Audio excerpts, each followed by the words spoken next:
Luke Thomas here in Houston, Texas, just after the Bellator 149 pre-fight press conference next to one half of the co-main event, Dada 5000. Can we get a shot of his shoes? Are you able to get that? Look at those. Where do you get those made? Oh, man. Right down there in Piran, you got to look at it. Ambition is priceless. You know, of course, Dogfight, working on Dogfight 2. You know, welcome to Piran. Dada 5000, everything is custom. You know, hey, get a shot of this shirt here. This right here is why Kimbo Slice is so needed and so important.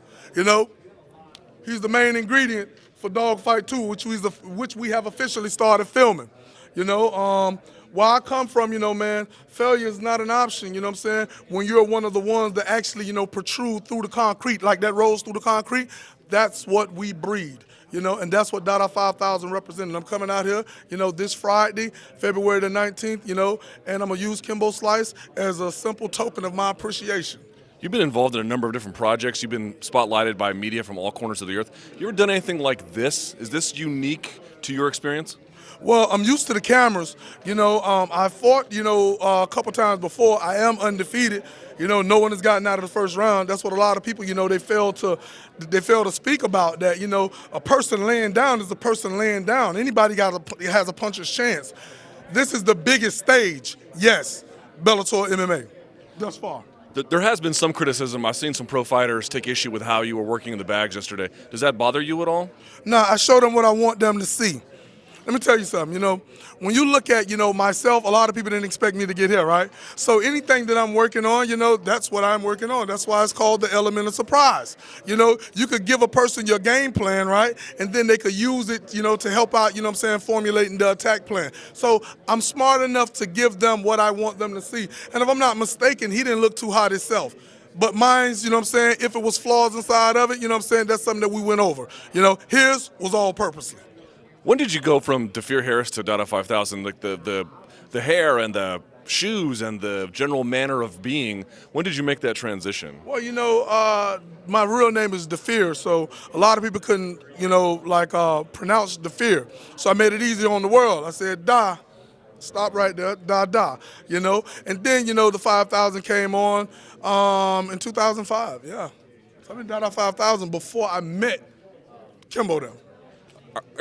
Has this whole process weighed heavily on you? I mean, in some sense, I think you're enjoying it because it's sort of like a big to-do. On the other hand, I'm wondering if this is a lot to carry into an event on Friday. Well, I'm gonna tell you something. You know, I mean, I'm very, very used to dealing with pressure. You know, man, I carried Piran on my back, you know what I'm saying, for many, many years.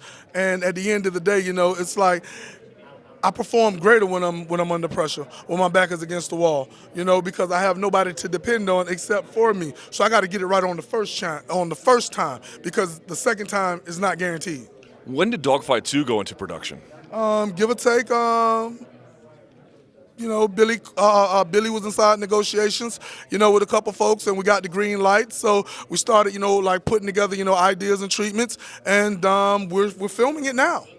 Is there a lesson that other fighters can take from what you're doing, the ability to sell oneself, to show oneself in a unique way? Do you feel like fighters don't take advantage of that enough, as much as they could? I mean, I would say open up your mouth, man. If you don't have proper etiquette, if you don't have, you know, the gift of gab, you know, you need to practice on that type of stuff there. Because one thing's for sure, two things for certain. When a person buy into you, they buy into what you do. If you're a likable guy, people is gonna follow you. That's what it is. I mean, if you ask me, hey, why should people, you know, come out to Bellator, you know, 149? Because, you know, Dada 5000 is going to be there. Ken Shamrock is going to be there. When you look at, you know, explosiveness, that's what you're going to get. You know what I'm saying? A can of TNT. You know what I'm saying? And we're going to blow up the ratings because that's what we do. Anything we throw up, it blows up. Is it true, though, that every person can turn themselves into a promotional entity, or is it really only a gift that a few people have? It's not for everybody. It's only a gift. It's only a gift, man. You have to have the gift. You have to be able to see the trees despite of the forest. You have to be quick on your feet. Some people, you know what I'm saying, they don't really understand. When you look at a dude like Don King, you know, love Don King to death, you know what I'm saying, him and Al Sharpton, but I don't know who makes up a word that's not real faster than Don or Al. But it sounds good because he's a salesman.